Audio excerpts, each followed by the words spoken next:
ಶ್ರೀ ಗಣಪತಿ ಶಾರದಾ ಗುರುಭ್ಯೋ ನಮಃ.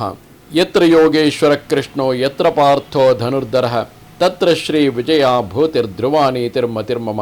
ಶ್ರೋತೃಗಳಿಗೆ ಶ್ರೀ ಅಳಸಿಂಗರಾಚಾರ್ಯ ವಿರಚಿತ ಶ್ರೀ ವ್ಯಾಸ ಮಹರ್ಷಿ ಪ್ರಣೀತ ಶ್ರೀಮನ್ ಮಹಾಭಾರತದ ಅನುಶಾಸನಿಕ ಪರ್ವದಲ್ಲಿ ಒಮ್ಮೆ ವಿಫುಲನು ಗುರುವಿನ ಆಜ್ಞೆಯಿಂದ ದಿವ್ಯ ಪುಷ್ಪಗಳನ್ನು ತರುವುದಕ್ಕಾಗಿ ಹೋದಾಗ ತನ್ನನ್ನು ಕೆಲವರು ನಿಂದಿಸುವ ಮಾತು ಕಿವಿಗೆ ಬಿದ್ದುದು. ಅದರ ಕಾರಣವನ್ನು ತಿಳಿಯದೆ ಅವನು ಚಿಂತಾಕುಲನಾದುದು ಎಂಬ 77ನೆಯ ಅಧ್ಯಾಯಕ್ಕೆ ಸ್ವಾಗತ.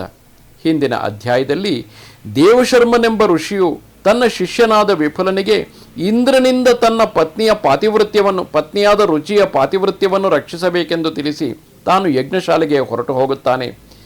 ಆತನು ಹಿಂದಿರುಗಿ ಬರುವವರೆಗೂ ಗುರುಪತ್ನಿಯನ್ನು ಕಾಪಾಡಿಕೊಂಡಿದ್ದ ವಿಫುಲನು ಇಂದ್ರನ ಮಾಯೆಯನ್ನು ಅರಿತವನಾಗಿ ತನ್ನ ಸೂಕ್ಷ್ಮ ಶರೀರದಿಂದ ಗುರುಪತ್ನಿಯ ಶರೀರದೊಳಗೆ ಪರಕಾಯ ಪ್ರವೇಶವನ್ನು ಮಾಡಿ ಆಕೆಯ ಶರೀರದಲ್ಲಿ ಇದ್ದುಕೊಂಡೇ ಇಂದ್ರನಿಂದ ಅವಳನ್ನು ರಕ್ಷಿಸುತ್ತಾನೆ. ಈ ವಿಚಾರವನ್ನು ತಿಳಿದಂತಹ ದೇವಶರ್ಮನು ಅತ್ಯಂತ ಸಂತೋಷಭರಿತನಾಗಿ ತನ್ನ ಶಿಷ್ಯನಿಗೆ ಬೇಕಾದ ವರವನ್ನು ಕೇಳುವಂತೆ ಹೇಳಿದಾಗ ತನ್ನ ಮನಸ್ಸು ಯಾವಾಗಲೂ ಧರ್ಮದಲ್ಲಿಯೇ ರಥವಾಗಿರಬೇಕೆಂದು ಆ ವಿಫುಲನು ಬೇಡಿಕೊಳ್ಳುತ್ತಾನೆ. ಮುಂದುವರೆದು ಭೀಷ್ಮಾಚಾರ್ಯರು ಈ ಕಥೆಯನ್ನು ಯುಧಿಷ್ಠಿರನಿಗೆ ಹೇಳುತ್ತಿರುವರು.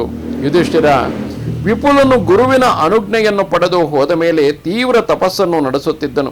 ಆ ತಪಸ್ಸಿನಲ್ಲಿ ತನಗೆ ಸಿದ್ಧಿಯುಂಟಾದುದನ್ನು ತಿಳಿದು ಆ ಸಿದ್ಧಿಬಲದಿಂದ ಭೂಮಿಗೂ ಸ್ವರ್ಗಕ್ಕೂ ಸಂಚರಿಸುವ ಶಕ್ತಿಯನ್ನು ಪಡೆದನು. ತಾನು ಉಭಯ ಲೋಕಗಳನ್ನು ಜಯಿಸಿದ ಸಂತೋಷದಿಂದ ಅವನು ನಿರ್ಭಯನಾಗಿ ಸ್ವೇಚ್ಛೆಯಿಂದ ತಿರುಗುತ್ತಿದ್ದನು. ಅವನ ತಪೋಬಲವು ಲೋಕಪ್ರಸಿದ್ಧವಾಯಿತು. ಹೀಗೆ ಕೆಲವು ಕಾಲ ಕಳೆದ ಮೇಲೆ ಅವನ ಗುರುಪತ್ನಿಯಾದ ರುಚಿದೇವಿಯ ತಂಗಿಯ ಮನೆಯಲ್ಲಿ ಸಂಭ್ರಮದಿಂದ ಒಂದು ವಿವಾಹವು ಆರಂಭವಾಯಿತು. ಅದಕ್ಕಾಗಿ ಸಮೃದ್ಧವಾದ ಧನಧಾನ್ಯಗಳೊಡನೆ ಇವಳಿಗೂ ವಿವಾಹಕ್ಕೆ ಆಹ್ವಾನವು ಬಂದಿತು. ಇದೇ ಸಮಯದಲ್ಲಿ ಅತ್ಯಂತ ಸುಂದರಾಕಾರವುಳ್ಳ ಒಬ್ಬ ದಿವ್ಯ ಸ್ತ್ರೀಯು ಆಕಾಶ ಮಾರ್ಗದಿಂದ ಹೋಗುತ್ತಿದ್ದಾಗ ಅವಳ ಮೈಯಿಂದ ಉದುರಿದ ದಿವ್ಯ ಪುಷ್ಪಗಳು ರುಚಿಯ ಆಶ್ರಮಕ್ಕೆ, ಅಂದರೆ ಆ ದೇವಶರ್ಮನ ಪತ್ನಿಯ ಆಶ್ರಮಕ್ಕೆ ಸ್ವಲ್ಪ ದೂರದಲ್ಲಿ ಬಿದ್ದವು. ಅದರಿಂದ ದಿವ್ಯ ಗಂಧವು ಹೊರಟಿತು. ಆಮೇಲೆ ರುಚಿಯು ಆ ಪುಷ್ಪಗಳು ಬಿದ್ದ ಸ್ಥಳಕ್ಕೆ ಬಂದು ಅದನ್ನು ಎತ್ತಿಕೊಂಡಳು. ಅದೇ ಸಮಯದಲ್ಲಿ ಇವಳನ್ನು ವಿವಾಹಕ್ಕೆ ಕರೆದುಕೊಂಡು ಹೋಗುವುದಕ್ಕಾಗಿ ಅಂಗದೇಶದಿಂದ ದೂತರು ಬಂದರು. ಅಂದರೆ ಆಕೆಯ ತಂಗಿಯ ಮನೆಯಲ್ಲಿ ವಿವಾಹ ಕಾರ್ಯಕ್ರಮವಿತ್ತಲ್ಲವೇ. ಆ ಅಂಗದೇಶದ ರಾಜನ ಪತ್ನಿಯು ಇವಳ ಜ್ಯೇಷ್ಠ ಸಹೋದರಿಯಾದ ಪ್ರಭಾವತಿ ಎಂಬುವಳು. ಆ ರಾಜನಿಗೆ ಚಿತ್ರರಥ ಎಂದು ಹೆಸರು. ಅವಳ ಮನೆಗೆ ಹೊರಡುವ ಸಮಯದಲ್ಲಿ ರುಚಿಯು, ಅಂದರೆ ತನ್ನ ಅಕ್ಕನ ಮನೆಗೆ ಹೊರಡುವ ಸಮಯದಲ್ಲಿ ರುಚಿಯು ತಾನು ಸಂಗ್ರಹಿಸಿದ್ದ ದಿವ್ಯ ಪುಷ್ಪಗಳನ್ನು ಕಟ್ಟಿ ಅದನ್ನು ತಲೆಗೆ ಮುಡಿದುಕೊಂಡು ಮನೆಗೆ ಹೋದಳು. ಆ ಪುಷ್ಪಗಳ ಅಂದವನ್ನು ಸುವಾಸನೆಯನ್ನು ನೋಡಿ ಇವಳ ಸಹೋದರಿಯಾದ ಪ್ರಭಾವತಿಗೆ ಆ ಪುಷ್ಪಗಳ ಮೇಲೆ ಆಸೆ ಹುಟ್ಟಿತು. ಅಂತಹ ಪುಷ್ಪಗಳನ್ನು ತರಿಸಿಕೊಡಬೇಕೆಂದು ತನ್ನ ತಂಗಿಯನ್ನು ಕೇಳಿದಳು. ದೇವಶರ್ಮನು ಕೂಡ ಈ ಮಾತನ್ನು ಕೇಳಿದನು. ಒಡನೆಯೇ ಅವನು ತನ್ನ ಶಿಷ್ಯನಾದ ವಿಫುಲನನ್ನು ಕರೆದು, ವಿಫುಲ, ನೀನು ಈಗಲೇ ಹೋಗಿ ದೇವಲೋಕದಿಂದ ಆ ಪುಷ್ಪಗಳನ್ನು ತಂದುಕೊಡಬೇಕು ಎಂದನು. ಒಡನೆಯೇ ವಿಫುಲನು ಗುರುವಾಕ್ಯಕ್ಕೆ ಸಮ್ಮತಿಸಿ ಆ ಪುಷ್ಪಗಳು ಉದುರಿದ್ದ ಸ್ಥಳಕ್ಕೆ ಹೋಗಿ ನೋಡಿದನು. ಅಲ್ಲಿ ಇನ್ನೂ ಬಾಡದಿದ್ದ ಪುಷ್ಪಗಳು ಬಿದ್ದಿದ್ದವು. ಅವನ್ನೆಲ್ಲ ವಿಫುಲನು ಸಂಗ್ರಹಿಸಿಕೊಂಡನು. ಅಲ್ಲಿಂದ ಸಂಪಗೆ ಹೂಗಳಿಂದ ತುಂಬಿದ ಚಂಪಾನಗರಕ್ಕೆ ಹೊರಟು ಬಂದನು. ಅದಕ್ಕೆ ಸಮೀಪವಾದ ನಿರ್ಜನವಾದ ಅಡವಿಯಲ್ಲಿ ಮನುಷ್ಯರಿಬ್ಬರು ಒಬ್ಬರಿಗೊಬ್ಬರು ಕೈಯನ್ನು ಪೋಣಿಸಿಕೊಂಡು ಚಕ್ರಾಕಾರವಾಗಿ ಸುತ್ತುತ್ತಿದ್ದರು. ಅವರಲ್ಲಿ ಒಬ್ಬನ ನಡೆಯು ವೇಗವಾಯಿತು, ಇನ್ನೊಬ್ಬನ ನಡೆಯು ಮಂದವಾಗಿದ್ದಿತು. ಅದರ ಮೇಲೆ ಇಬ್ಬರಿಗೂ ವಾಗ್ವಾದವು ಹುಟ್ಟಿತು. ಒಬ್ಬನು, ನೀನು ಬೇಗನೆ ನಡೆಯುವೆ, ಇದು ಸರಿಯಲ್ಲ ಎಂದರೆ, ಆಗ ಇನ್ನೊಬ್ಬನು, ಅದು ಹಾಗಲ್ಲ, ನೀನು ನಡೆಯಲಾರದೆ ಬಹಳ ಮೆಲ್ಲಗೆ ಹೋಗುವೆ ಎಂದನು. ಆಗ ಒಬ್ಬನು, ನೀನು ಸೋತ ಹಾಗೆಯೇ ಎಂದನು. ಇನ್ನೊಬ್ಬನು, ನೀನೇ ಸೋತೆ ಎಂದನು. ಇಬ್ಬರು ಹೀಗೆಯೇ ವಾಗ್ವಾದ ಮಾಡುತ್ತಿದ್ದರು. ಯಾರ ಮಾತು ನಿಶ್ಚಯವೆಂದು ಏರ್ಪಡಲಿಲ್ಲ. ಇದೇ ಸಮಯದಲ್ಲಿ ಸರಿಯಾಗಿ ವಿಫುಲನು ಆ ದಾರಿಯಾಗಿ ಹೋಗುತ್ತಿದ್ದುದನ್ನು ಕಂಡರು. ಅವನನ್ನು ಕಂಡೊಡನೆ ಅವರಿಬ್ಬರಲ್ಲಿ ಒಂದು ಶಪಥವು ನಡೆಯಿತು.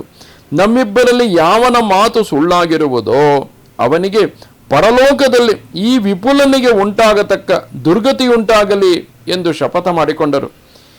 ಈ ಮಾತನ್ನು ಕೇಳಿ ವಿಫುಲನಿಗೆ ವ್ಯಸನದಿಂದ ಮುಖವು ತಗ್ಗಿತು. ಅವನು ಚಿಂತಾಗ್ರಸ್ತನಾಗಿ, ಆಹಾ, ಏನಿದು? ನಾನು ಅಂತಹ ಪಾಪಕೃತ್ಯವು ಏನನ್ನು ಮಾಡಿದೆನು? ನಾನಾದರೂ ಉಗ್ರ ತಪಸ್ಸನ್ನು ಮಾಡಿ ಸಿದ್ಧಿಯನ್ನು ಪಡೆದವನು. ನನ್ನ ಗುರುವಿಗಾಗಿ ಇಷ್ಟು ಕಷ್ಟ ಕಾರ್ಯಗಳನ್ನು ನಡೆಸುತ್ತಿರುವನು.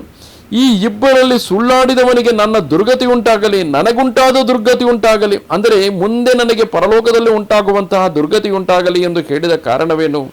ಎಲ್ಲರಿಗೂ ಅನಿಷ್ಟವಾದ ಇಂತಹ ಗತಿಯು ನನಗೇಕೆ ಬರಬೇಕು ಎಂದು ತನ್ನಲ್ಲಿ ತಾನೇ ತನ್ನ ಪಾಪಕೃತ್ಯವೇನಿರಬಹುದೆಂದು ತಲೆಬಗ್ಗಿ ಯೋಚಿಸಿದನು.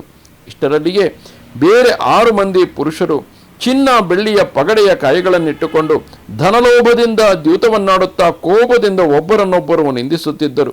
ಅವರೂ ಕೂಡ ಆ ಮಿಥುನವು ಅಂದರೆ ಆ ಹಿಂದಿನ ಜೋಡಿ ಪುರುಷರು ಹೇಳಿದ ಹಾಗೆಯೇ ವಿಪುಲನನ್ನು ನಿರ್ದೇಶಿಸಿ, ಎಲೈ, ನಮ್ಮಲ್ಲಿ ಈ ಜಗಳವೇಕೆ? ನಮ್ಮಲ್ಲಿ ಯಾವನೊಬ್ಬನು ಧನಲೋಭದಿಂದ ಈ ಆಟದಲ್ಲಿ ಮೋಸ ಮಾಡಬೇಕೆಂದು ಉದ್ದೇಶಿಸುವನೋ ಅವನು ಈ ವಿಪುಲನಿಗೆ ಪರಲೋಕದಲ್ಲಿ ಉಂಟಾಗತಕ್ಕ ದುರ್ಗತಿಯನ್ನು ಹೊಂದಲಿ ಎಂದು ಶಪಥ ಮಾಡಿಕೊಂಡರು. ಈ ಮಾತನ್ನು ಕೇಳಿ ವಿಫುಲನಿಗೆ ತಾನು ಪಾಪಿ ಎಂಬುದು ನಿಶ್ಚಯವಾಯಿತು. ಆದರೆ ತಾನು ಹುಟ್ಟಿದುದು ಮೊದಲು ಯಾವ ತಪ್ಪನ್ನು ಮಾಡಿದ ಹಾಗೆ ಅವನ ನೆನಪಿಗೆ ಬರಲಿಲ್ಲ. ಅದನ್ನು ತಿಳಿಯದೆ ತನ್ನಲ್ಲಿ ತಾನೇ ಕೊರಗುತ್ತಿದ್ದನು. ಬೆಂಕಿಯಲ್ಲಿ ಬೆಂಕಿಯನ್ನು ಇಟ್ಟಂತೆ ಆ ನಿಂದಾವಾಕ್ಯವು ಅವನ ಮನಸ್ಸಂಕಟವನ್ನು ಮೇಲೆ ಮೇಲೆ ಹೆಚ್ಚಿಸಿತು. ಕೊನೆಗೆ ತಾನು ತನ್ನ ಗುರುಪತ್ನಿಯಾದ ರುಚಿಯನ್ನು ರಕ್ಷಿಸುವುದಕ್ಕಾಗಿ ನಡೆಸಿದ ಕಾರ್ಯವು ನೆನಪಿಗೆ ಬಂದಿತು. ಆಗ ತಾನು ಅವಳ ದೇಹದಲ್ಲಿ ಪ್ರವೇಶಿಸಿ ಅವಳ ಮುಖದೊಡನೆ ಮುಖವನ್ನು ಅಂಗಗಳೊಡನೆ ಅಂಗಗಳನ್ನು ಸೇರಿಸಿಟ್ಟುಕೊಂಡಿದ್ದ ವಿಷಯವನ್ನು ಮಾತ್ರ ತನ್ನ ಗುರುವಿಗೆ ಹೇಳದೆ ಮರೆಸಿಟ್ಟುದರಿಂದ ಗುರುವಿನ ಮುಂದೆ ಸತ್ಯಕ್ಕೆ ತಪ್ಪಿ ನಡೆದಂತಾಯಿತು.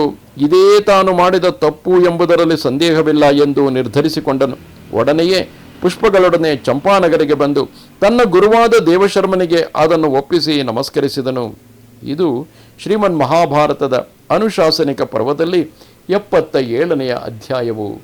ನಮಸ್ತೆ ಶಾರದೆ ದೇವಿ ಕಾಶ್ಮೀರ ಪುರವಾಸಿನಿ ತ್ವಾಮಹಂ ಪ್ರಾರ್ಥಯೇ ನಿತ್ಯಂ ವಿದ್ಯಾದಾನಂಚ ದೇಹಿ ಮೇ. ನಮಸ್ಕಾರ.